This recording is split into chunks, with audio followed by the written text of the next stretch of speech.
back, everyone. Today we're going over what I consider to be one of the finest combat optics ever devised, the Aimpoint T1. I've had this one for a long time, years now. Still never changed the battery, which we'll get into more coming up later on.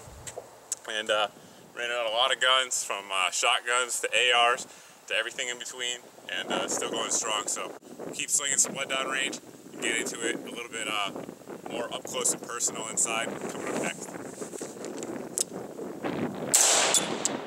Aimpoint's been around making quality red dot sights for a long time, decades, but this is one of the relatively new offerings. It was released in 2007 and features what they call the Advanced Circuit Efficiency Technology. Basically, that's a fancy term for saying all the electronics within there are basically insulated in a way that they can take a shock, absorption, impact in ways that most optics just can't.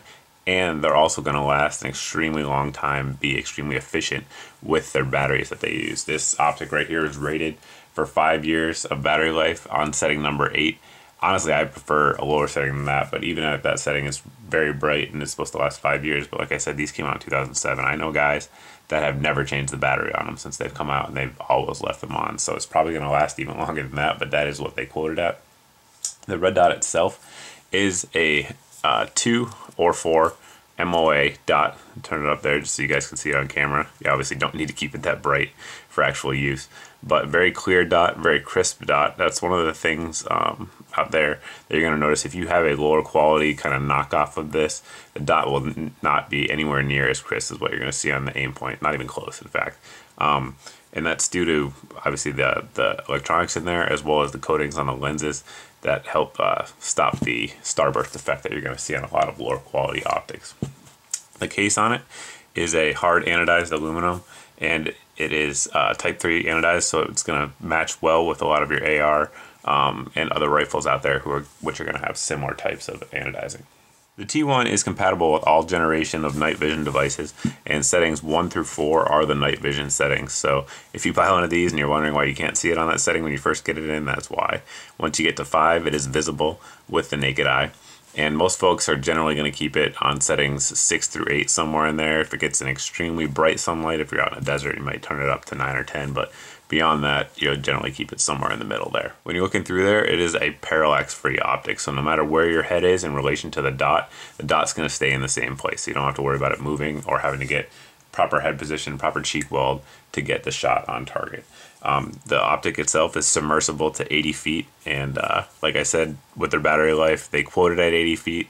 There have been tests that have dropped this down a lot further than that, and it has still maintained its integrity. When you get the optic in, it does come with this set of lens covers.